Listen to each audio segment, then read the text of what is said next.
Oh my gosh. Exactly. Oh, okay. I can't lose this one. This one is funny. This is too funny. Alrighty. Hi, people. I'm Jermaine, Really? Why you gotta say it like that? and I'm a loveaholic. Whatever. Oh, you like that? Oh, we got on night clothes, baby. The nighttime is the right time to go to sleep. Yeah, 'cause I'm real tired. I know what you're talking about. Put that back on. I'm sleepy, sleepy. All right. So we were not here last week, but we Yeah, we are had back family today. difficulties, Yeah, we did. but we black back. Whatever.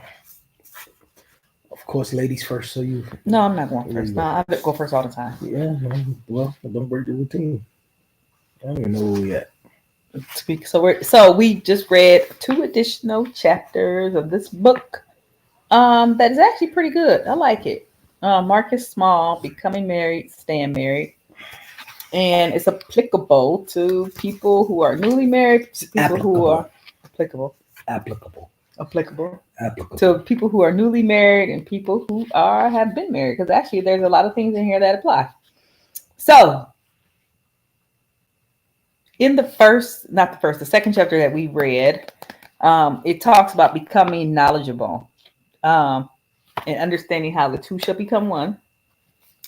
And I thought that this was particularly interesting because it's actually something I have been kind of telling you the whole time, right? Remember how I kept saying like people have to continue to learn each other while they're married, and they're supposed to learn each other as you grow and change, and you have to continually do that in order to nurture a relationship in your marriage. And that's basically what he was saying in here. Like, you have to take time out for your marriage so that you can continue to learn each other. The interesting thing that I thought that kind of hit me right away was when he was talking about how when we get like into a routine of things, for some reason all of a sudden we start. I don't know if it. Now he didn't explain if it was just like a mental thing or if it's actually true, but I think it's maybe a combination of both. But he was talking about how we start feeling like, or couples start feeling like they don't have as many things in common. Did you read that part? I did, And I thought that was and I don't. I interesting. don't. I was gonna ask. I guess that's it. We should. Oh, excuse me. Well, I read this chapter. I understood what he said. I guess I'm reading with the intentions on trying to learn and see what I agree and disagree with as well. Um, I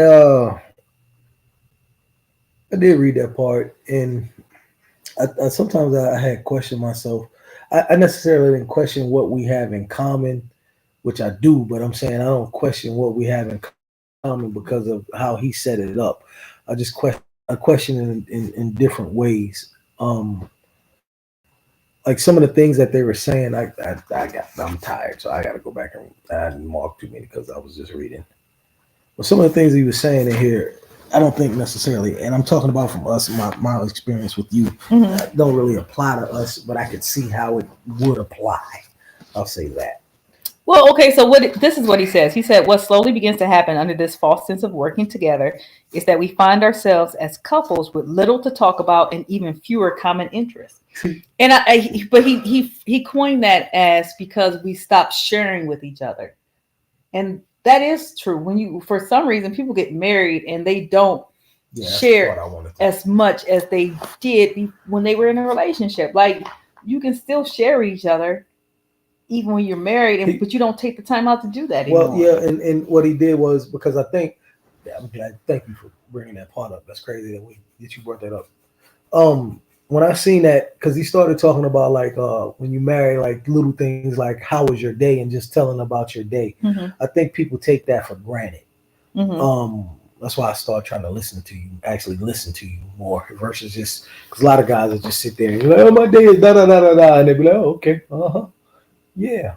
But I try to understand what you're saying, engage you, and it was that's what actually piqued my interest because that part of sharing is something that I think a lot of people take for granted. They think because you tell somebody, well, I did this with in my past and I did that in my past, Hmm. blah blah blah. So you try to get all of your things in the closet out of the way before you get married, right? And then once you get married, you feel as though, as he said, that you told everybody everything. Mhm. But then the little things, like I just said, sharing, how was your day, or how were you feeling today? I was feeling like off the day and things like that. Mhm. I think a lot of people may not consider that as sharing things necessarily. Yeah, but I also think that what we seem to forget is that there is no possible way that most of us can tell um, every person. I mean, depending on how long you're courting them, but I still don't think there's any possible way that you can tell someone every aspect of your life. No, I'm serious. You knew just about everything No, about me no, within no, 3 weeks. no. Before you get married, it's not. There's certain things that you say right now today. I'd be like, oh, I didn't know that. Oh, okay, that makes sense. Oh, That's okay. interesting. I mean, sometimes you about 50 million times you tell me the same story over and over again, but First every of all, so it's often, 48 million. you throw something new in there, and I'm like, oh, okay, like I didn't know that, and okay, I get that now. I didn't know this. Okay, I get that now. Oh, that's why he. Okay, I get it now. But that is that necessarily me telling you sharing stuff that you didn't know, That or is just sometimes you're saying stuff that I didn't know, or maybe when we was having a conversation, I forgot about it, or maybe because we were talking about multiple things, you kind of just skimmed over. But sometimes you have a chance to go more in depth. Like I've shared with you many times about how I felt about certain things, like from my like from family and growing up. And I don't know if you really like listen to them like that in depth, because sometimes even now, if I mention them again, it's like you hearing it for the first time. I think I got COVID memory. I'm just saying, so like that's important because there are some things that you maybe had blocked out as a kid. You've done that even recently. Oh, you know what? Now that I think about it, that's why that's what you'll say. Yeah. Like because you blocked it out, but then the more you share, the more your spouse knows about you, the more they know why you behave in a certain way, why you respond in certain ways, and that only can enhance your relationship because it allows you to be able to adapt to things or to understand things more clearly. Which goes into my next question, or the other thing that he was talking about. But isn't that considered growing though in the relationship? Because I still while I understand what it means to, I don't fully understand what it means to continuously grow in a relationship, and I'm not afraid or embarrassed to admit that I do kind of understand. So then I wrote right here, do you ever, and from what he was saying, the answer is no, but I want to know your opinion. Do you ever think that people could actually finish growing in a relationship? Or Mhm. does the relationship just continuously supposed to grow? I think it continuously grow, and I think Grows. it grows continuously grows. Yeah, but because I think the person can continue to change, and not even that, but your experiences continue to shape you. So it's not like you stop having experiences because you marry. Mm, So of course there are going to be new things that grow. Different ways in which you grow. So you're going to always do that for the entire life of the marriage. If you think about marriage as the entire life of the marriage or the entire journey of a marriage, I mean, if something stops living, then what is dead, right? In order for it to continue living, it has to continue to grow. you have to continue to feed it or Yeah, water it. Yeah, okay, I got you. yeah. Uh, and then it was something else. Right here. There you go. My eyes are getting bad too. Y'all excuse me. I feel like my father when he got old. I push books and stuff back like that. That's crazy. Uh, Really? Are you trying to read your own writing? no, I just underline this. What else we Oh just my talked God, we about? both underlined the same thing. See, we have a lot of things in common. Look. Oh, that's good. We underlined the same thing. So he was talking about how, like when you join like clubs and organizations, there Oh, are hold on. Let me expectations. say this. Go ahead. So what we do actually, we actually reading the book. She reads a lot faster than me. Sometimes I got to repeat sentences to make sure I understand what I'm reading. I'm not ashamed of that neither. This lady was finishing like 2 seconds of 2 chapters. It took me about 80 minutes. But anyway, so he was talking about how marriage must be looked at. Like if you join a club or organization, like there's expectations around there. You're supposed to do certain things, and how people should view their marriage in the same way. Your marriage should be looked at in the same way, and it should you. So again, it's a process. Like you have to continually work. You don't the commitment to growing your marriage and nurturing your marriage doesn't stop just because you got married, or nurturing your relationship. Just like you were nurturing your relationship because you wanted to get to that next step, that's how you should continually nurture your marriage, because you want it to continue to thrive. Yeah. Well, I was gonna say something right along the same line. So you said it. What got me is like when they basically when he compared it to the membership of the club and the organization. Mm-hmm. So that's what really piqued my interest or made me underline it because that's exactly what you said. I agree with 100%. Like a lot of times people think like when you get, I believe anyway, I can't speak for everybody. When you get married, they think that, like I continuously say this if it's become repetitious, and I'm sorry, but I honestly believe it. When you the goal is not to get married, it's to stay married. Yeah. And too many people, too many times, oh, I want to be a husband or I want to be a wife, and because I didn't understand. Like I told you this a while ago, I just thought if you didn't cheat, you was faithful and all of that, and Yeah. everything's work. But it is work. Yeah. Um, it's definitely work because people have, which goes into the next chapter that we're going to get into in a minute, but people have their ways prior to you. And going back to last week or the week before last, that the ambassador, you may put things on the back burner, Mm-hmm. and as you become married, then it's like, oh well, I got him or her now. So then you start letting the real you come out, and that's when the work begins. Yeah, that's true. Which it should begin before that, but that's when the work started beginning because now you're married to this person. I mean, and if you're serious about your marriage, you're not just gonna be like, oh, well, nope, can't deal with that, I'm gonna leave.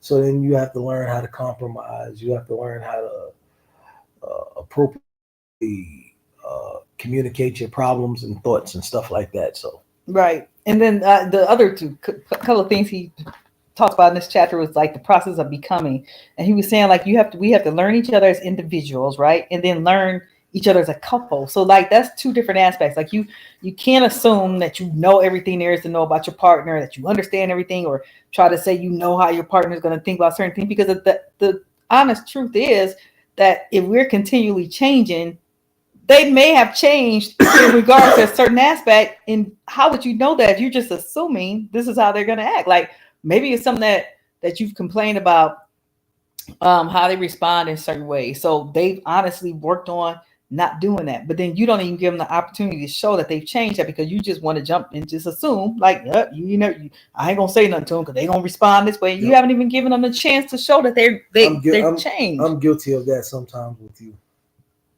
Sometimes. Yeah, I understand. So, you don't supposed to agree. So like, no, baby, that's not you. No, you do, because you said it, and I'll be like, what the heck? That's what I'm talking about right there. This stuff ain't gonna work. And then the whole thing about giving each other time to understand what it means to be a couple, and then continue to give each other the space and opportunity to become a better partner. So you can't just expect people to change overnight. Like you have to give people the opportunity to become a better partner. Now I ain't saying like 20 years now. They should progress some. Yeah, no, you have to see progression in that, and that progression should be, if not daily, at least monthly, weekly, monthly at minimum. Like for instance, if we get into an argument or whatever discussion today, and I fly off the handle, right? 2 months later, I shouldn't be having in the same spot of flying off the handle. Right. Something should change, whether it's the tone of your voice. Like you like to tell me sometimes I say stuff and I don't be yelling, but it's the way you say it. But if someone breaks they tone down to get rid of the yelling, that's a change. Hopefully it's a big enough change, but then you work on, okay, well, like you told me, it's the way that I say stop yelling, so now I have to adhere to, okay, she said it's the way that I say it, so now the next change should be me trying to work on how I say things. Mhm. So, but it's still a progression. Like one thing happened, now the next thing has to happen, and then so on and so forth. Yeah, Right. so 20 years shouldn't take 20 years, no. No, But all this shit should be fixed tomorrow. really. Yeah. Okay. And then the only other thing I wanted to mention was while he talked about the path of becoming is important because individuals often find themselves feeling alone in their relationship. Many times a spouse might feel like she is in a game, but playing.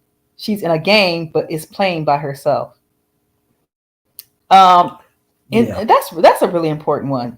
You know that, and he's talking about putting money in each other's emotional bank accounts, and I kind of think that goes into it all. Like That's your another one partner that we came. I'm sorry, I cut Mhm. you off. That's another one that we hinted on too. Yeah.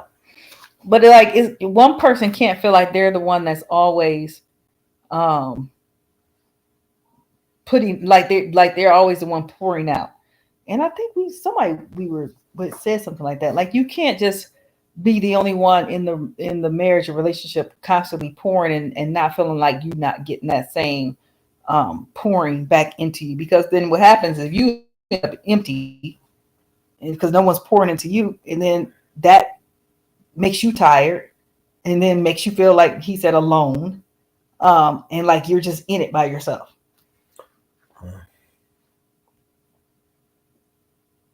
So then I asked,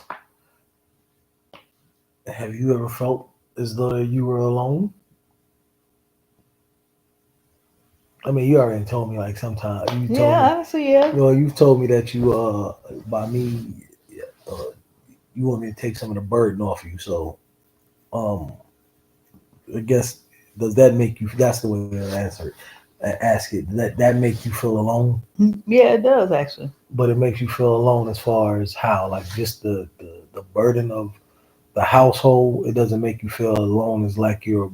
Or I'm asking, or how does it make you feel alone? Um, I don't know. That's a hard. I just know it makes me feel like it. It's almost like it makes me feel like I'm in it by myself at times. Oh, interesting.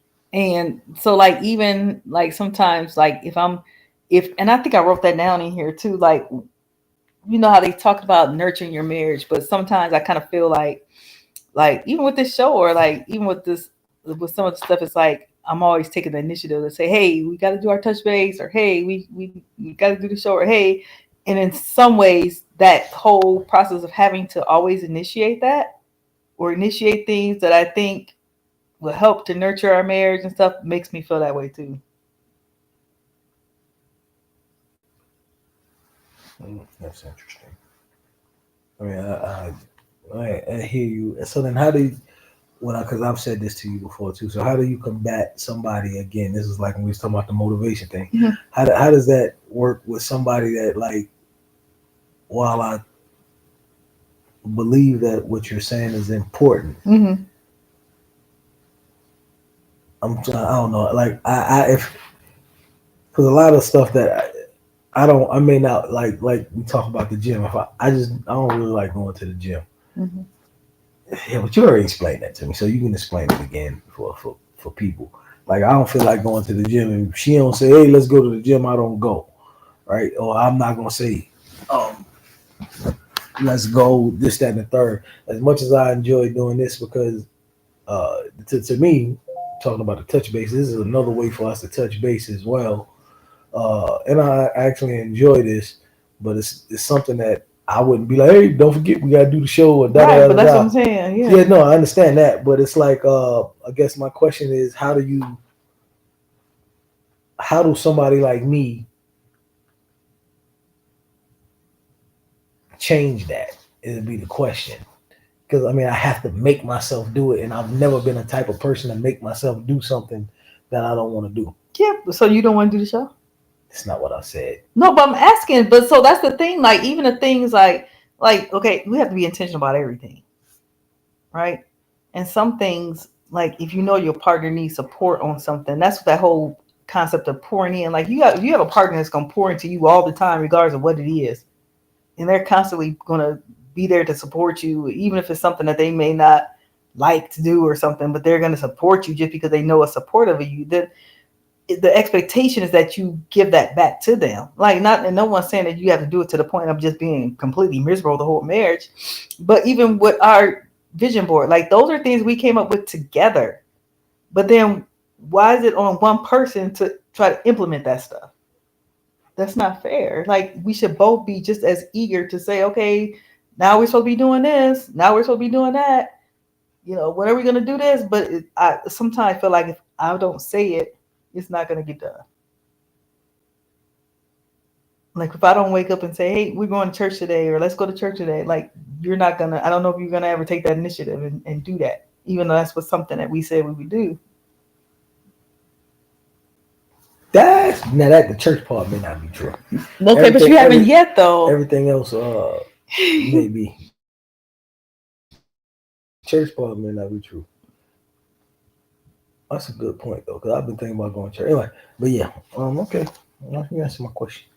So, anyway, we supposed to make a list. Yeah, this right here was kind of challenging for me. I didn't make a list. Stuff. He didn't make his list. I think I'm simple. She's told me I'm not. He asked. There's some questions at the end of this chapter, and it talks about what about your marriage has surprised you the most? And that's an interesting one because I came up with some stuff. Anything surprise you most? Yeah, I've only got one, and it's about. I guess it's about our marriage because we're married, but how much effort and work that it actually takes. That's the most surprising thing ever. Again, I thought it was pretty simple. You don't cheat. You pretty much be honest and you don't stay out all night. Mm-hmm. you be, and everything else works and falls into place. But it's a lot more to it than that. Look, we almost said the same thing. I said it's a lot more challenges in the beginning than I expected. Mm. So, and that's part of it, I think. You know what I'm saying? And the whole, like, the difficulty in moving as one, like as a unit, because, and I think that also surprised me about you. Like, I wasn't that when they talk about the traits or whatever about your partner that surprised you, or the characteristic and stuff, is that whole discovery. Like like I knew you. I'm not gonna say I knew you was like that, but I thought you'd be more open to that idea than what you have been. Like, but I should have known that, I guess. But I didn't realize that you that characteristic about you. Well, it's and I didn't think that'd be as difficult. Well, I don't know how, because I kind of told you how it was in my last marriage. Yeah, but that was a point. You said you was like that for certain reasons, so you're gonna be different. Well, so. Yeah. Well, it also has a lot to do. That goes to, I guess that was this other chapter as well, about family. I don't know if that counts as far as coming from the last marriage as family, but it's just that those are the things that I brought over that I was taught or was made to believe from my family. Like, if you're gonna have a joint bank account, then you have the joint bank account for the bills, and whatever money you make is yours, whatever money I make is mine. With that, I expanded with what I thought was right, meaning, like, that's not to say that if you go spend your money or spend money or need something, that I say I don't believe in borrowing from your wife, your husband, or your partner. Like, I can have my separate bank account all that I want, but you should have access to it. That don't mean you go in there, and vice versa. Don't mean I go in there and spend all your money, and vice versa. But if you need something, it ain't like, hey, can I borrow nothing? It's like, hey, I'm just letting you know I'm going to get blah blah blah blah blah. You know what I mean? Like, so that's that. And then when I don't have nothing, or I personally feel away. So I guess that's why you think it's hard. Or you learn that it's or believe that it's hard for me to believe that moving is one, or whatever you said, because like it's hard for me to think that somebody that don't contribute financially can take somebody else's money that they help fucking work for. I don't care if you're husband or wife, and just do what they want to do with it. So I just no. Yeah. But that's the only part that I don't think that I can say the moving is one. I guess the difference we have a difference in what you consider moving as one, Mhm. and I think that's what that is, Yeah. in my opinion, in my humble opinion. Yeah, because I think it goes a lot deeper than just finances too. I think it goes with regards to a lot of stuff. And so yeah, I guess I didn't realize that concept would be so difficult to kind of implement. So that was one. Um But that also comes because of how we both moved in our last marriages too. and that So I brought over what I did and you brought over what you did. Yep. And so is back to what he was saying, like learning how to do that type of stuff as a couple and what that means for us as a couple. But I do think this too, though. Like even going through those type of things, whatever the struggles or differences are with that, it could be a struggle and stressful or whatever it is. But I think on the other side of that, uh, once you get it all figured out, it's gonna end up in a deeper connection and a deeper love because it's sort of like anything. Like when you went to college, I didn't. Mhm. So like just think of all the hard work you had put in as far as with having kids and then finishing law school and getting Mhm. your doctorate and all of that crap, and you did all of that with kids. Mhm. So in actuality, it was hard while you were in the middle of it, but the opposite side of it, you seen this is from the hard work you put in, you seen the success of it. If that Right. makes any sense. Right. So it make you appreciate the struggle, I would think, so to speak, and the person even more. Right. That's true. Um Ouch. okay, so I can go through my list real quick. So we're supposed to make a list of things that we expect from in our Yeah, marriage. it's gonna be about 2 hours with her list. No, it's not. But mine was the well, I just mentioned like the investment. And I mean like the feeling like I expect both of us to invest in the marriage. I'm not talking about financially, but I mean like Yeah. emotionally, taking initiative to try to nurture the marriage, that type of thing. Um, the whole I expect us to share with each other, to be transparent, for marriage to be a safety net, safe haven. My expectation is for companionship and for understanding. I expect that there's not assumptions being made about each other, or that the worst is seen in each other, or the worst is assumed about each other. I expect that they would be compromises. Um, I expect that we would acknowledge the accomplishments and the sacrifices and everything that each other have made, and like it's not like a competition thing. I expect that we appreciate each other's experiences, and I expect that we function as one. Not yeah, okay. Not to cut you off, but so when you asked me to make that list, right? Mm-hmm. And I mean, I guess like you said, assumptions and expectations could what are them things called? You taught the synonyms or antonyms. Which one is it? Whichever one it is. So What are you talking about? Same or different? no, like they're the same. Oh, they're similar. So That's what yeah, okay. so adjustments and expectations. So like to me, those are assumptions to me, like that. Like to me, those are givens. No, those are right? what I expect. Yeah, I know, but they still are givens. Not necessarily. They should be, Not for everyone. They're not though. but they should Yeah, be. but you're supposed see that's the thing, and that's the problem that people have. They assume that things are given. They don't talk about it. And so then it's like, well, why aren't you doing this? Well, what do you mean? I didn't know you wanted me to do this. You can't assume stuff. So you have to. That's what these activities are about. It's like you're writing stuff down and you're saying stuff that even may seem like it's a given because it may not be a given to everyone. Yeah, well, I told you my 3. So like even like the transparency and safe the sharing and all that stuff. Like I sometimes feel not so much now, but that we wasn't as fully as transparent with each other as we could be. But I take accountability for that at the first. So that's what that's about. So like even if you've had it, and especially when you were in a relationship before you got married, then I can see where someone could list that as an expectation. No, there's going to be transparency. So that should be well. All saying this is the purpose of premarital counseling, as well as like conversations. As we said a couple weeks ago, Mhm. that things that should be talked about before you actually get married, Mhm. because uh, it's certain things that like you just said, that one may assume that is going to happen, and then somebody else may not operate like that and don't know that that's what is expected of them, Right. and kind of could throw a monkey wrench and stuff. Mhm. Hmm. So, were there any expectations that were unrealistic on my list? No, not really, because that's to me it's a given. You say it's a given, but we don't do it all the time, though. What we all do all the time. We don't do.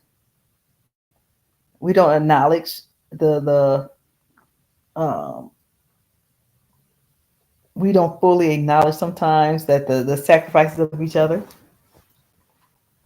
Well, I so that's kind of unique because I've never heard that before. I didn't know. So going back again to the expectation thing, I didn't know that was something that people are supposed to do. It's not people, it's me.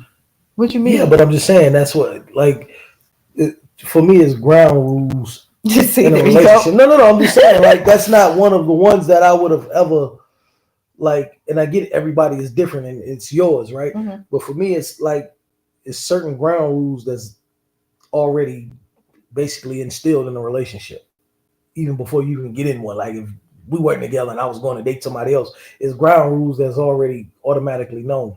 I never actually heard that Oh, well, ever from that's one of my anybody, and I ain't expectations. talking about just for me dating somebody. I'm just talking Mhm. about I just never heard anybody say something like that. Right. I would think that you always going to acknowledge accomplishments and stuff like that, but okay.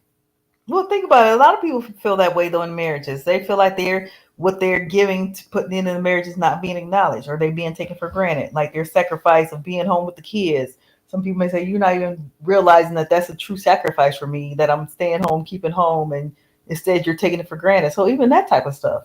Well, I definitely understand like from especially from a woman's perspective, that being taken for granted because I would have it's a lot me doing it really kind of sort of in a limited capacity, so to speak. It's a lot harder than what people think it is because you always on the go. Like yeah, you at home, whatever the case may be, but you are always on the damn go. So it's a lot harder than people may believe, or men believe. I'll put it like that. Yeah. Because I used to be one that always said that like I wish I could just stay at home and do this, that, and the third, and let you go out here. Like yeah, no, that shit. I'd rather be at work. Yeah, Like that's but even like acknowledging like somebody was saying the other what's it, maybe that was me. I think somebody said something, oh, you're somebody. but no, but it made me think of this. It was like I wonder how many people, in particular men, right? Because sometimes men don't. Some men, I'm not saying all men, but some men aren't as in tune with, hey, let me put this up in the bathroom and have the towels this way in the bathroom and have the linen closet full, tiles or have the pictures on the wall. Like a lot of men aren't into that type of stuff, right? But like I was thinking to myself, like how many people, if they're the partner in the relationship, that's the one that's always doing stuff like that, like put even something simple like putting up the shower caddy. Like how many people stop and say, like that convenience is there because my partner took the time to put that up there. And it's convenient for me that I don't have to keep getting out the shower to try to get the shampoo because they put that caddy up there that holds all that stuff. I mean, people don't. It's like the little things that people forget to appreciate too. Like they just don't appreciate it, and I don't think it's intentional. I think it's just because people aren't taking the time to say, you know what, um, my partner Let me you put this washed damn it, shelf up tomorrow. wash these clothes, and You tell me I can wash clothes. because they're washing the clothes, and they're putting them away and different things. Let me make it a point not to make their job hard. I'm like, I'm just, and I'm not talking about just you, baby. I'm just saying, like, some people don't think about stuff like that. Or they may go in the room and admire that there's a certain saying on the wall that says, you know, blah, blah, blah, God bless this house, whatever. They actually like it, but they don't stop to think like, you know, like if my partner hadn't put that up, I wouldn't even thought to put that up. Like, I appreciate that they put that up because that motivates me every day. Like, you know, that type of stuff. Yeah. So, and that's the acknowledgement of the things that people are doing, even the little things, even the spouse that fixed the lunch for their spouse when they go to work, or who warms up the dinner, or like, I don't know necessarily know if those are on the same page. They are. So putting a sign up that say "God bless our home" is on the same page as. I'm saying sometimes people don't appreciate the fact that one spouse has taken the time to make the home comfortable for them and make the home an environment in which they can come in and say, yeah, this feels like home. Like, this is home. Like, these are pictures of the kids. These are pictures of us on the wall. This is home.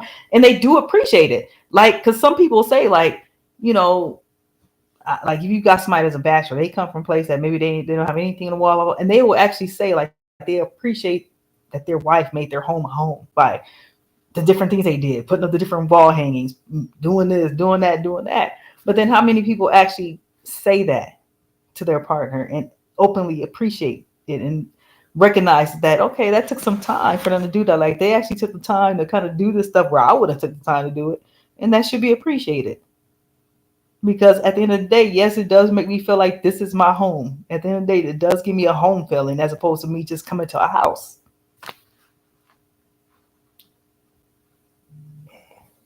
Okay. You don't think that's the same? I'm not gonna make a comment on it. I'm just asking. Well, so here's the thing.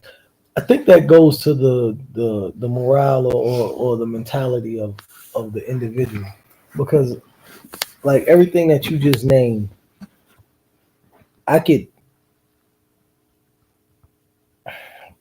already know what I'm gonna say. I think so much different. Like all that stuff, I could appreciate you doing it, because you know that's how you wanted to beautify the house, or you know what you thought would make the house look better, feel more homey feeling for you. So if I notice something like that, you know, yeah, hey, I see you put that up. That's nice. Yada yada yada. 9 times out of 10, for me personally, Jermaine, I ain't speaking to nobody else. Hey, that ain't gonna matter to me. That's so you missed the point. The I point did not. I just said that. No, you really did, because the point is, I'm not saying whether or not it matters like that to you, but I'm saying, like, when you, for example, when make it feel like, no, okay, so I'm saying, like, for example, when you're in the shower and you washing your hair and you reach in the shower caddy to grab the shampoo, you don't. What I'm saying is that it may not matter to you, but at least for some people who's being intentional about recognizing what their partner do, be like, well, dang, you know, like, yeah, you know, if this wasn't up here, I would have to actually get out the shower. Like, this is a convenience for me to be able to reach up here and just grab this like this, instead of having to get out the shower, grab it, or do this and that, or get in the shower and be like, oh, I forgot the shampoo, and try to get back out. So I'm just saying, like, recognizing those conveniences that your partner have put in place, that yeah, maybe it wouldn't matter, but at the end of the day, you have to admit that it is a convenience. Well, it is. You don't think it's a convenience? I not saying whether or not it's not a convenience at all. I like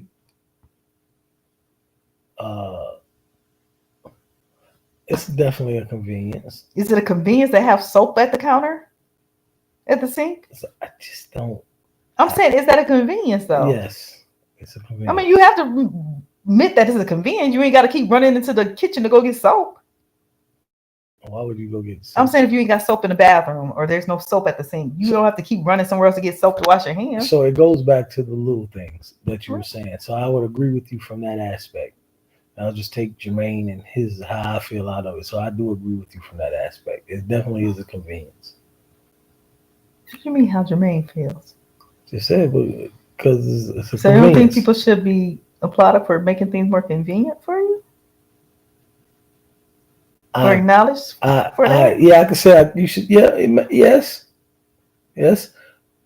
If you know it's going to make your significant other feel better I'm to, not saying that. I'm saying, is it a convenience for you to be able to go up to that thing right there and grab the keys as opposed to looking for them? I don't really care. Is what I'm saying. No, but you would. But that's not. Yeah, The point is not whether or I not you just care. told you it's a convenience. So I am agreeing with so you. what It's a I'm convenience. okay, but it's not like no. I'm just saying, is it truly a convenience or not? Is it a convenience to be like, oh, I know the keys are there, as opposed to having to look for them? Yes. Because most of the time I do hang my keys up there. I don't. Right, but I do. Right, But so yes. you know, like most of the time, So I it's have a to care. convenience for you. When you drive it most of the time, And I've already lost my key. right? But my keys are there, so you're using my keys all the time. And I halfway. No, it's a convenience, baby. It's a convenience. I'm not arguing with you about that. Honestly, it is.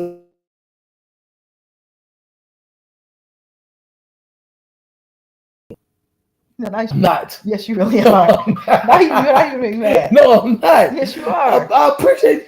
It's definitely a convenience because even when I do forget my keys or lay my keys over there, I actually try to remember. Matter of fact, it's up there. I need to put it over there. Put the key right there because I lose the keys so many times. I try to make sure that I put it there. So it's definitely a convenience. So all I'm saying is that people don't acknowledge that sometimes your partner's done things to make life easier for you or making things more convenient for you, even if you wouldn't have thought about it yourself. And that should be appreciated or at least sometimes noticed. Well, like you said, I mean, you use that dresser for all kind of stuff. So you can't say like that's not a convenience to have. you got that dresser for you because my shit was because you needed. No, but I'm saying, but look, at the end of the day, you use the top for everything, so it's a convenience for you.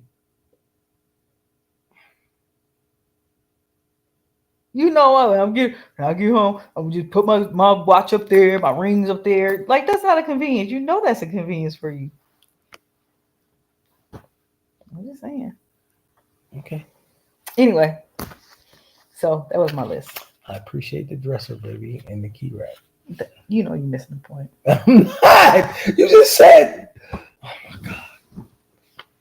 All right, so then let's see, we got a few minutes. So the next chapter was about becoming honest, and it focused on how you become honest by recognizing how your family or your family origin or your family experiences or how your upbringing, how that all plays a role Now, this was a really in your interesting relationships, chapter, and not just in your marriage, but your relationships with in your everybody, life in general, your kids, your friends, everything. And there were a lot of things that were kind of just eye openers in this chapter. He says, in essence, we learn how to function and operate in our marriages and relationships. We learn from our families of origin how to argue in relationships, how to resolve disputes, how to show affection, and how to communicate. So I'll start that one off by saying this. I've said this 1,000 times to her or something down these lines. With that, I definitely agree 110% because like the things that I seen my mother and father do as far as arguing, it made me come up with my own method of my own ideology of how I would want to be in a relationship. I dislike arguing because of that. You could say it's trauma or whatever, but because I seen that, it made me shy away from arguments as much. Now, does that mean that I think arguments are not gonna occur? No, it doesn't mean that. But it used the example of whoever that woman and that dude was. One dude was kind of like me, like when his wife started arguing or whatever, he just shut down, shut up, because he promised his mother that he would never argue with a woman and fight with a woman. So that was arguing was like fighting for him. And you can tell the woman's side. Oh, and for her, like she had been raised. It was funny because it showed a lot of different angles. Now that I think about it, because it showed how, you know, if people in the same environment, they come with two different things. Like it showed with her how her parents did argue and stuff like that all the time, and so she thought that was a form of that was and it was physical, but she thought that was how people were supposed to resolve issues. And as long as you didn't get to the physical aspect of it, She you didn't were think it doing was better funny, than yeah. with your, with your parents. So like she recognized that, physical altercation wasn't right, but there was the whole yelling and arguing part that she thought was part of the normalcy, or that she was still doing better by just the arguing and yelling as opposed to the actual physical fighting. So that was definitely interesting in it.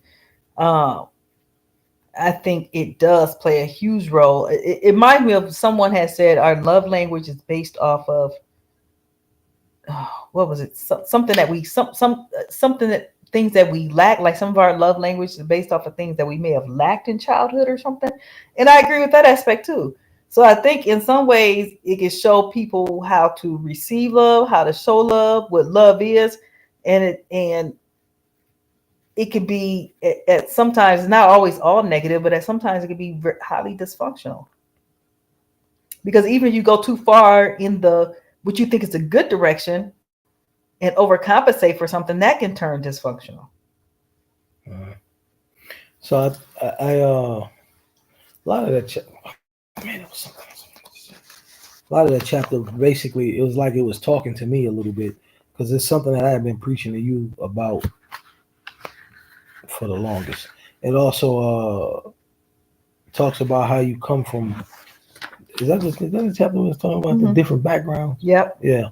So how different backgrounds, so different backgrounds could I can't talk. What is wrong with me? Think because I'm sleepy. Like I'm definitely really sleepy. But how your family origin and the things that you go through, like she said, goes to the way that you argue, the way that you perceive things. Um, is I don't know. Shit. I don't know what I'm saying. I don't feel like looking at the book no more. I'm sleepy. Sorry. No, but really, baby, Yeah. that's what happens when you just up for no reason. Now, said wives who have not had healthy relationships with their fathers because they were emotionally update their sense of worth and take care of them in some unreasonable ways. And that's true. That goes with that whole abandonment thing that I think a lot of women deal with that. I know I do, and I have. But that goes with that because you have some women that are like, or some women, some men who are too emotionally enmeshed with their mother, even that, anytime their partner's away from them, it makes them feel away. Or anytime they partner choose to go and hang out, or anytime they partner choose to do something by themselves, it makes them feel like they're not loved or their partner doesn't care for them. That sort of thing. And that comes from all of that, what happened in childhood and growing up in your upbringing. So it said, uh, uh, like men seek like women like their mothers. What was that part? It said something about.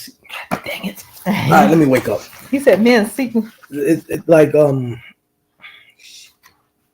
think I should have marked it too. I don't remember that part.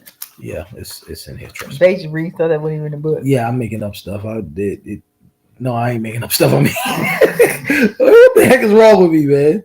He said husbands who have enmeshed or extremely close relationships with their mothers may expect their wives to provide and take care of them in the same way their mothers did. I personally that they may not be reasonable or feasible for their wives to accomplish. So I personally did. For me personally, I can't subscribe. I would never want a woman to treat me, even if I had the greatest mother-son relationship in the world. I think that's a little bit sick. That you look at your wife to. That's not what he was saying. Yeah. No. I don't want my wife to treat and spoil me like my mother. Like that's kind of.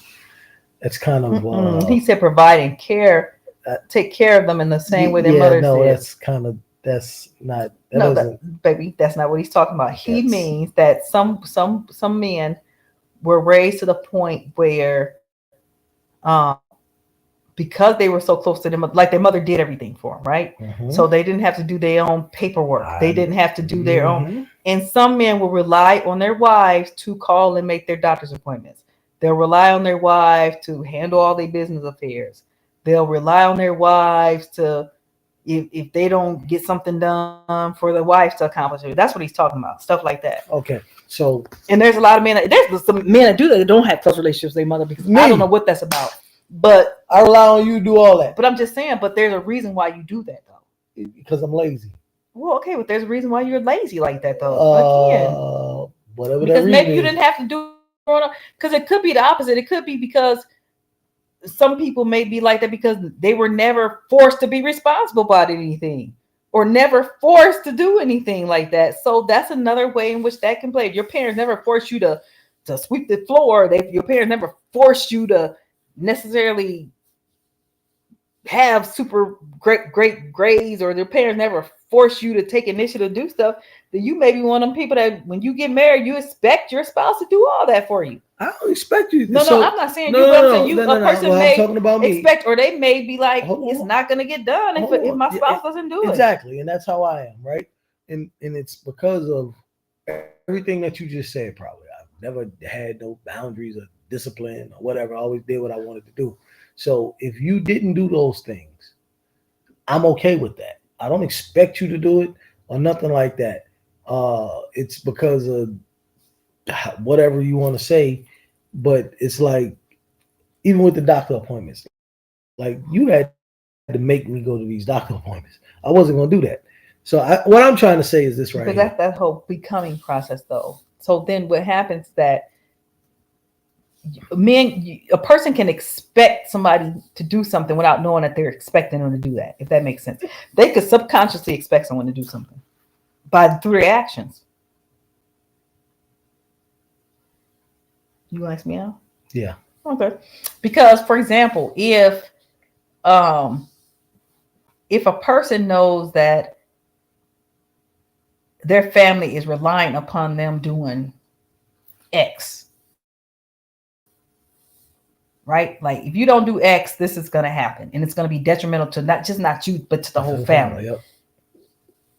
This person may say, well, I'm not going to do it. And I really don't expect my partner to do it. So if it just don't get done, it just don't get done. But you know they're going to do it. But you know your partner is basically, or you should know that your partner is here and do it, or somehow it's got to be done. Otherwise, it's going to impact everyone.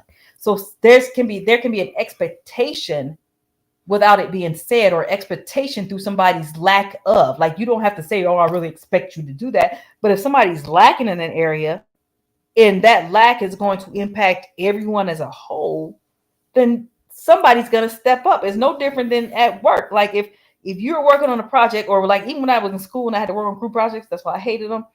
Because the thing was, if the people in my group didn't do the group project, the professor's going to fail all of us. And I didn't want to fail. So then that means I had to step up and do it myself.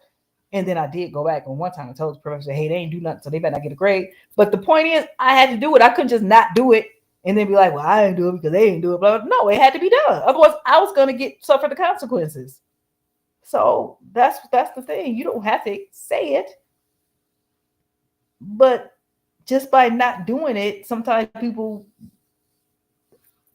subconsciously is expecting, or unintentionally expecting the other person to do it.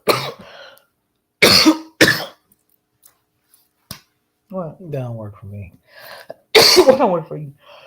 I mean, now I will be like to not be funny right now. Like going through what I'm going through with the doctors. I will say this now. What you're saying, I agree with 110%. I do.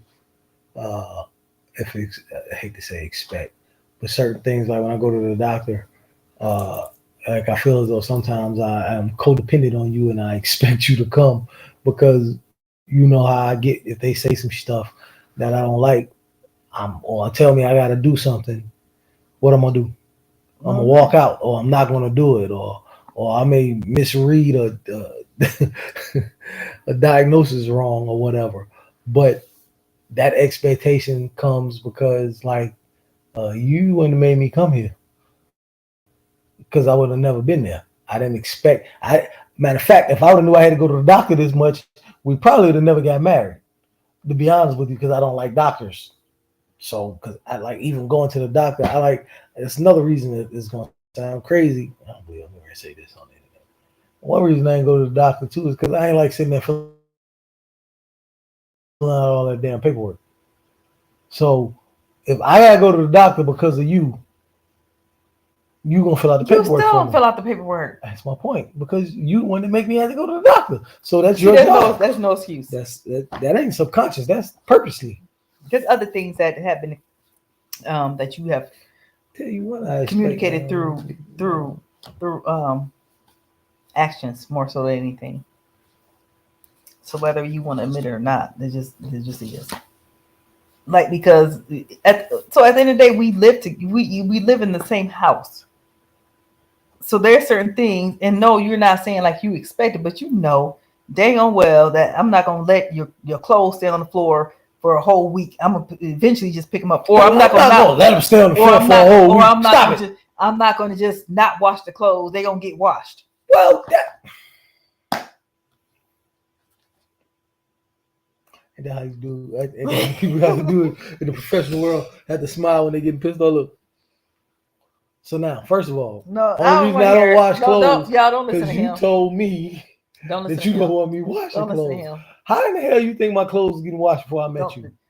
I don't know, because when I met you, like when I first met you, like the first day you brought me a big dirty bag of clothes, like, hey, here's my clothes. Boy, a lot don't care. Can you wash these for me? So you didn't do that? No. Okay, maybe it's the second day. Zerona. He's like, here, can you wash these clothes for me? He's like, I was like, why you got these clothes? I know damn well you're not about to sit here loud on the internet. Oh, so you didn't do it. So you didn't do it. I didn't do it. The conversation was here we go. Yeah. The conversation was, I did ask you, can you wash these clothes? Was it a bag of clothes? No, it was not. It wasn't a big ass bag of clothes. Jermaine, don't do that. It was not. It was a couple. It was like a Walmart bag. It was not. And then because my clothes was in I can't believe he lying like that. My clothes was in the car. They were in a big black bag, a big black garbage bag. No, they was not. Yeah, they were. Yeah, they were. Stop it. Yeah, they were. Stop it. I think that's the most ghettoest in the world. Baby, it was not a Walmart. You don't make me call the kids in here. It was not a Walmart bag. He tripping. He had like a pile of clothes, and it was not in. It was too much to fit in a Walmart bag. I don't put my clothes in a Walmart bag. That is like, even when you say you don't put. I know you don't, because you didn't have it in a Walmart bag. You're right. You're absolutely right. For once, he told the truth, y'all. He right. He right about. Ooh, my muscle. Oh, Jesus. Look at that. That's the camera and muscle. No, it's not. Walmart does. I mean, I never put my clothes in trash bags. Even when we was at mom's house and we did that, like that is the most. Let me tell you what he did. He brought in a whole bag. He dragged the bag down the hallway. It was like, here, can you wash these for me? Matter of fact, he dragged the clothes in before he asked. So in some ways, that was an expectation that I was going to say yes and not no. He expected it. So in the book, when they was talking to the pastor and the guy said about shutting down, that part, whatever. That's what I'm about to do right now. For you know, 2 minutes. No, you're not. Get up. That's an open face. But what we need, it's not. I think I have it somewhere where I'm gonna find it. I keep having this of everything. But I love you. We can't.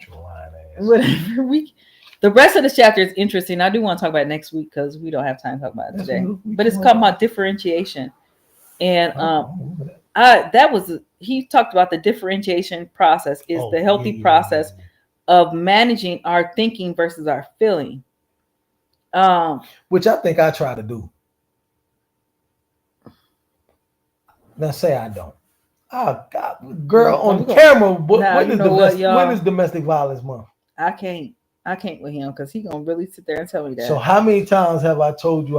Matter of fact, I recently said it. I said sometimes I'll try to figure out if it's because I'm feeling like this because of this, or is it because of that? You remember having that conversation of me saying that to you? You have said that, but he does. He's not what I call a well differentiated person. I ain't say I was all that. Now I think that I work on that. I've worked, and that's what I'm glad you brought that up. It says because it says when you are well differentiated in marriage, we will work to see our spouse's perspective. And that's he does work. Now he may not understand it. It takes a long time to get there. I just don't agree with it. But he will work to try to see my perspective. I actually But what I think what you don't do though is he says, well differentiated people will try hard not to take the disagreement of a spouse personally. Now that part you don't do all the time. That's not like true. A lot of times you take things. I've said that to you. Like I say, like you'll take things and you internalize it and you make it personal when it's not that. Like or maybe take it out of the deliver. personal realm. No, you take it personal. So you're lacking. Well, it's the delivery of how something is said. You take it personally. If you say, "Hey, babe, can you go close that door for me?" Right? Versus, "Hey, Nick, close. No, what's wrong with you?" That's totally. Stop saying the N-word. I ain't say the N-word. I said, "Hey, Nick, stop it, Nick." But the other thing is like, so that goes back to how he was when you said the whole arguing and fighting thing, though, because I think in that respect, I wouldn't say you're differentiated either, because like that's why when we do have disagreements and conflict, I think you internalize those more than you would were you well differentiated.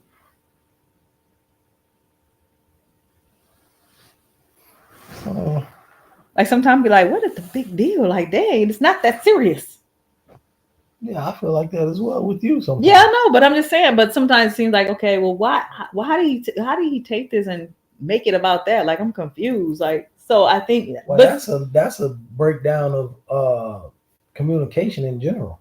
I don't know if that has anything to do with I don't. No, I think it. No, but a lot of times I've told you that. So like, you immediately get like on the offensive when it's about certain things, or like you'll immediately just take it like it's a personal thing, and it's not personal. It's like I'm trying to. You know what I'm saying? That's what I'm talking about. Yeah. Well, so anyway. So you want to finish the rest of it or not? You just said let's finish the rest of it. No, I'm fine. I was just talking about what you just said. Oh, okay. Well, okay. I'm just saying. And you're not well differentiated. Why would you talk to me like that?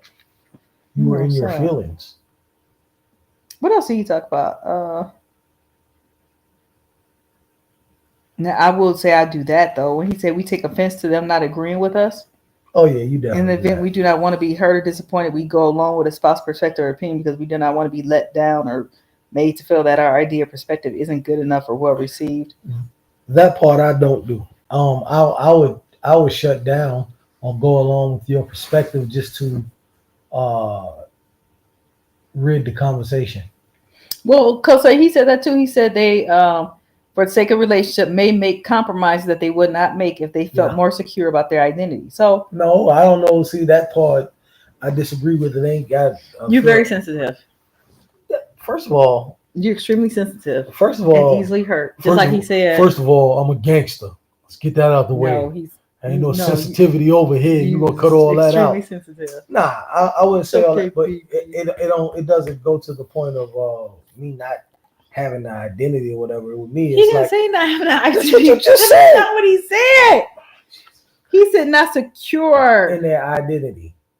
Yeah, but you just said that. You said the exact same thing he said. You told me that earlier when you said like because there was so much bad, like you're not sure if you should be quit. That's what he's talking about. Well, that means not secure in. Yeah, but that's not. I get that. So you're 100%. But that's what he's talking about. Yeah. But I don't think that has relevance as far as in a disagreement or argument. He didn't say disagreement. I'm talking about argument. Babe, you just said like sometimes you will go over to my side, Absolutely. Which means that's a compromise. Absolutely. Because you're not sure if whatever what you were taught is bad or not. So that's exactly what he's talking about. Yes, but I thought we was talking about this. No. Arguments and disagreements. No. I went over to this. I wasn't talking about arguments. Okay. You sleepy? Go to sleep. I don't know what you're doing. Yeah, but that's what I thought you was talking about. I could have sworn we was just talking about arguments and disagreements. No, we talking about that a long time ago. I don't know what you're talking about. Yeah, all right, never mind. Yeah, I'm definitely going to sleep. I'm gonna be like Bernie. Really?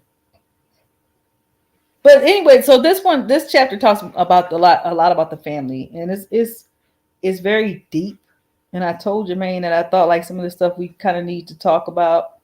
outside of online, not because like anything to hide, but it's some of these things like I think they're worthy of in-depth conversations that we can't have right now. Like they're worthy of very long, in-depth conversations. It may take more than one conversation, but I think they're worthy of it. Like it's important. Like it's important for.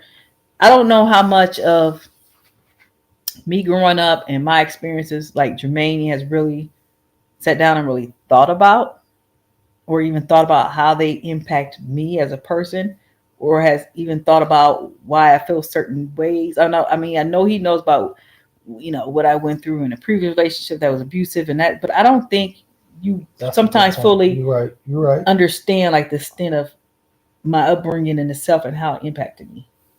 That's now that I don't never agree with nothing else you said. That's 100% because if you think about it, like you've told me certain things, but like you said, we've never really.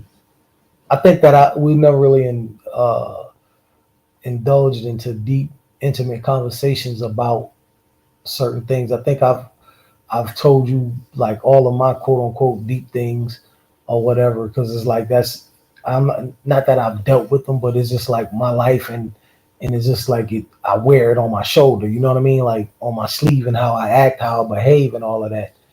And it's more outrageous is what I'll use. More outrageous and outgoing than what yours may be, if that makes any sense. Like the outburst and the you know what I'm saying? Like the versus you may hide yours in a different way and I lash out with mine. Mm-hmm. So mine makes me lash out and yours may maybe a little bit more quiet, so to speak, or more internal. You handle yours more internal as I'm more of an external person because of the things that I've been through. So you're right though. And now we're gonna have to do that. Yeah. We have to set aside time because Jermaine, he'll start talking, then it's just like he just goes and he don't let nobody else get nothing in the edge. No, listen, and I'm not the only one that says this. Like his cousin said this too.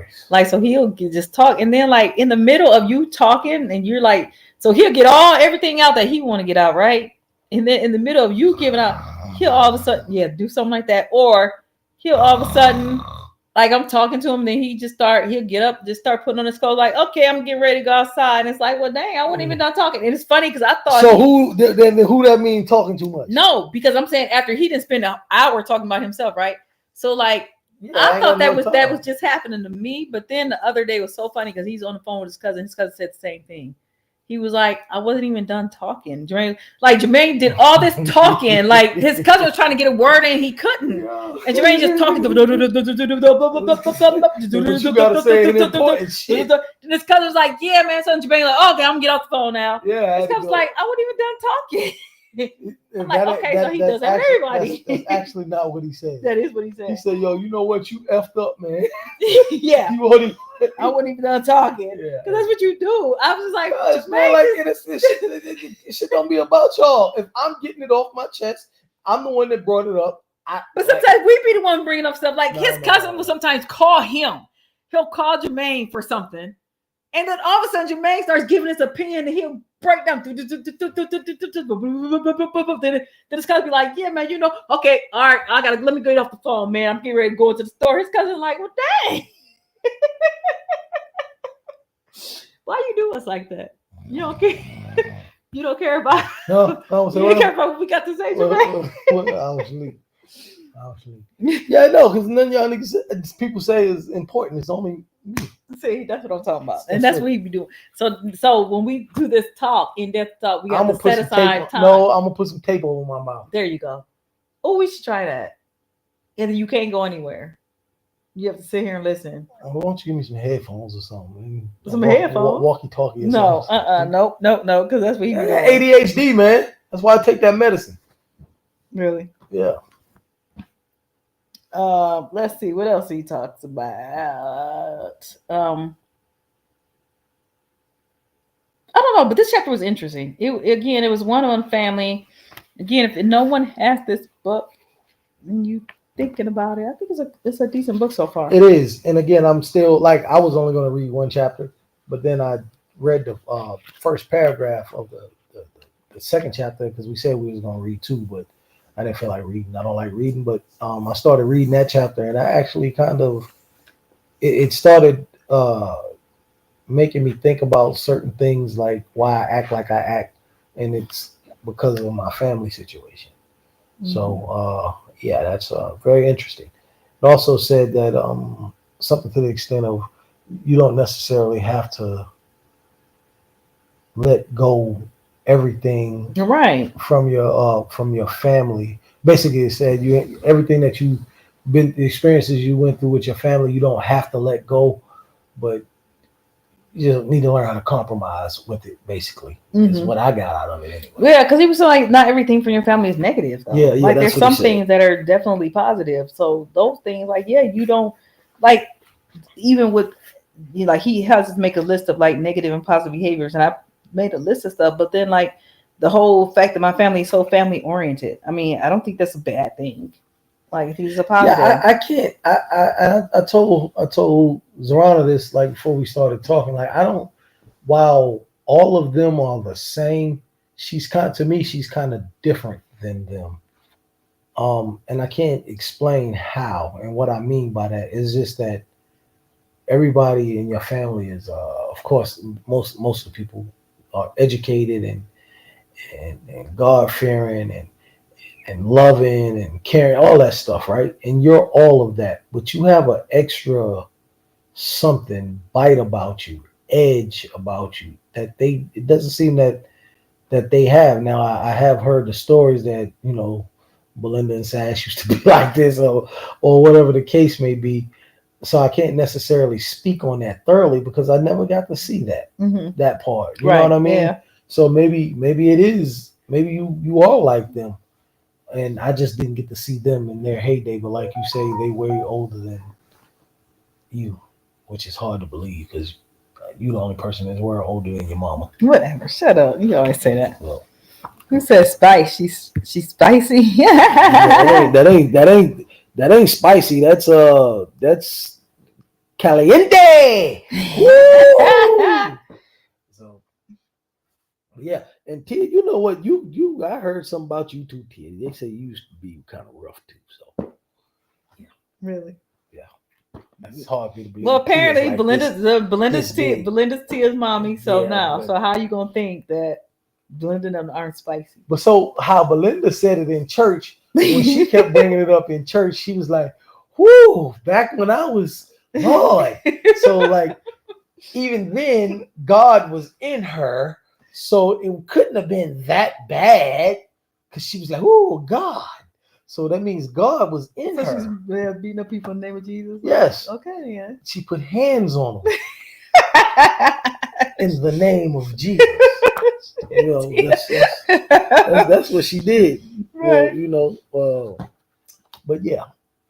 So yeah, we basically all the same. You know what? Mom was like that though. My mommy was a fighter. Oh, I can't.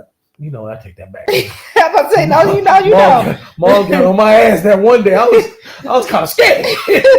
Mom was gonna beat him down. Mom kept talking about shooting me and everything. But hey, look, I ain't gonna lie. I was trying to laugh it off. I gotta say this. It wasn't funny, but it was funny when she told me. So where you come from? I said, Mom, I just came downstairs. Been out all night, huh? It was the night that me and you was talking about something. Yeah, we weren't even arguing. And she was like, man, you didn't cheat on you needed something. She said, you go down there. Go down there and make it right. Yeah. What, Mom? I've been here all day. No, man, I just seen you come in. You've been out all night. What the hell? Yeah. Then the next, I think was that the same night she was dealing with the bleach. And I was like, Mom was playing this beach. I was like, Mom, what are you doing? You can't deal with the beach. Now, if you just want to use that to leave, then you can go ahead and live. What the hell? Oh no. Yes, I believe Mom had something in her. Boy, and then she kept calling me your dad. That was I'm glad Mom couldn't get to no gun. She might be husbandless. I think she did something to me. She gonna dab you and everything. Yeah, that was. Yeah, that's funny. Yeah, but yeah, so we all really pretty spicy. I still don't see Tia. Listen, Tia has just gained weight since I met her 3 years ago, Mm. and she's still little. So who Tia fighting that small? Why you ain't gotta be big to fight me? I know, because I was You fighting gotta my whole have life. That muscle. ain't no. I've just been small and hitting people with stuff my whole life. Well, there you But go. that ain't the point. Like Tia, I love Tia, but like Tia's like this big. But okay, hey man, You saw, yeah. You know, look, see. hey man, yeah, hey, whatever. Now we ain't starting. Didn't go around starting stuff with people. Now we just finished it. Yeah, okay. Yeah, that's all we did. That's all we did. But yeah, so family, it makes you who you are, and there are good aspects of it, bad aspects that you just kind of deal with, and you don't carry those into to your relationship, so that you don't want to be dysfunctional. But there definitely you keep the good stuff. You can learn from the bad stuff though. Learn like what not to do. Yeah, that's definitely a fact because I learned a lot of things that I shouldn't have did and shouldn't do. As far as how I talk to my kids, Mm-hmm. like being around you and then listening to what they had to say, how I talk to them, and then looking at how you parent the kids, it's like okay, maybe that would have worked then. Mm-hmm. So like, it's a lot that I've learned. Yeah. Yeah. So like even one of the negatives, if you didn't notice this about my family, it's like everyone takes on a lot more than what they should, and they stay busy and they're always doing stuff like, and that's not necessarily a good thing, like because it leads to like a lot of extra stress, a lot of extra burden. But we all have a tendency to do that. We all have a tendency to be involved in a lot more than we probably should because we're just trying to do everything, and it's well intentioned, but then it gives you a little bit of time to do things for yourself or to engage in self-care. So it's not healthy. You know what I'm saying? And that's like a negative. Like we need to be able to set boundaries and just say like, no, like that's too much. I can't take that on right now. My plate is full. Maybe later when I get rid of some of this stuff, but we don't. And we learned that. I think we all learned that from mom because that's how mom was. Mom was just always, always, always, always, always. And like the Tia said, she didn't learn how to say no until recently. And I definitely didn't. And to us, saying no makes us feel guilty. Like we did something bad. Like we tell somebody, no, I can't do it. We feel horrible. Yeah, I know. I definitely noticed that about you, though. You do that. Well, I don't know if you do it as much, but you do that with me a lot, or did that with me a lot. Like certain things, I'll be like, well, we ain't got to do this, that, and the third. And if you believe that it's something that I really wanted to do or really wanted or something like that, you'll expend yourself when you didn't really have to. Yeah, definitely. So it definitely makes us, keeps us too busy. And that whole book about this whole setting the boundaries, that has helped with that. I actually kind of sort of want to read that because I think that book could be detrimental to an extent. To me, it's sort of like not really comparing it to the Bible, but I think somebody that could, and I might be over speaking because I haven't read the book, but I think people, because when you say set boundaries, right, I think that could be misinterpreted sometimes. Because it's like using the word people use the word narcissist and gaslight, and they use it inappropriately. So I would think that if somebody read that book, that they could get several different meanings out of it, is what I'm trying to say. I don't know, because everybody's boundaries are going to be different, right? It's because setting boundaries is subjective. So what it's telling people is that, like, if it's too much, don't feel guilty about saying you can't do it because you're not being helpful. She gave the example of how, on the airplane, they always say, put your mask on first before you try to help somebody else. And there's a reason why they say that, because you can't help somebody if you can't breathe. So you halfway passing out trying to put somebody else's mask on, and you not doing either one of y'all any good because now you didn't pass out. Yeah, that wouldn't work for me. But I'm just saying.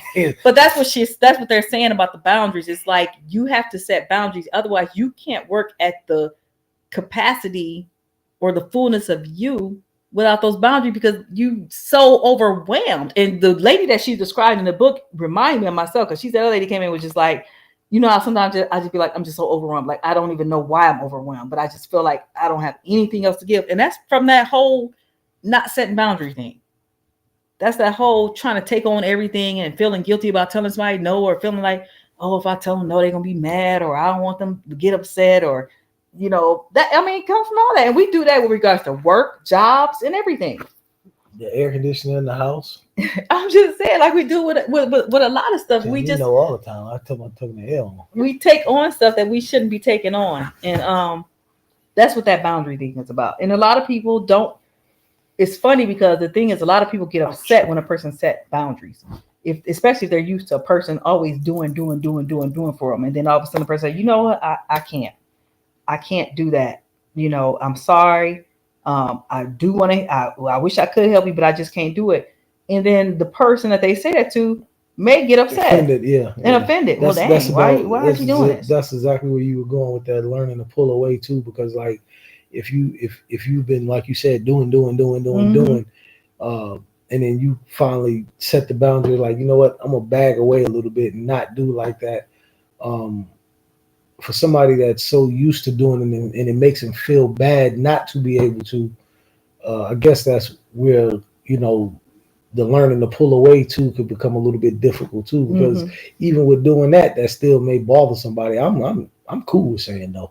Yeah, it bothers I tell people. All the time. Whatever. But it does. But it's funny though, because you have a lot of people that are grown like me, like Tia. I just saw somebody post on Facebook. Like, there's a lot of people struggling with that right now, and that is a lot of what people are dealing with as far as mental health issues right now, is because they haven't been setting boundaries. Hey, listen, what I told you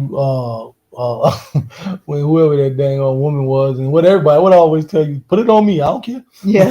Right, yeah. I love to tell them, right. No. Hey, can I? Nope.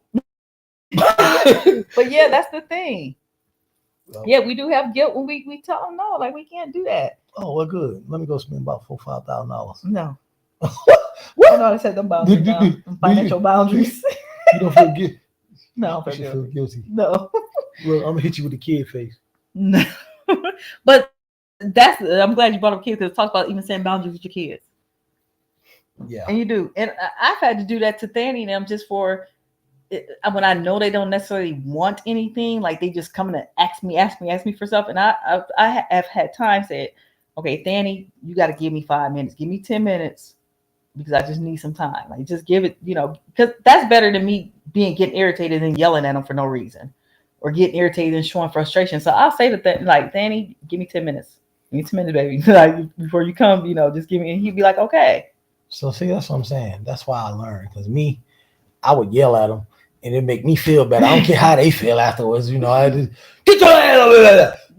I feel better now. It helps. Like, even with Ryan, she came the other day, was like, Mommy, can you do this? Or do you have time to do that? I said, not right. I don't have time to do it right now. But I'll look at it when I get done, because I can't stop right now and do it. And she was like, okay. And I was like, I'm trying to do my boundaries. She said, and then she said, you know what? You're right. You need to set them. I was like, okay. So, like, she's like, you need to set them. I'm like, well, thank you. Boundaryless with me. No, I'm not. You get boundaries too. I ain't get no boundaries. I like playing out of bounds.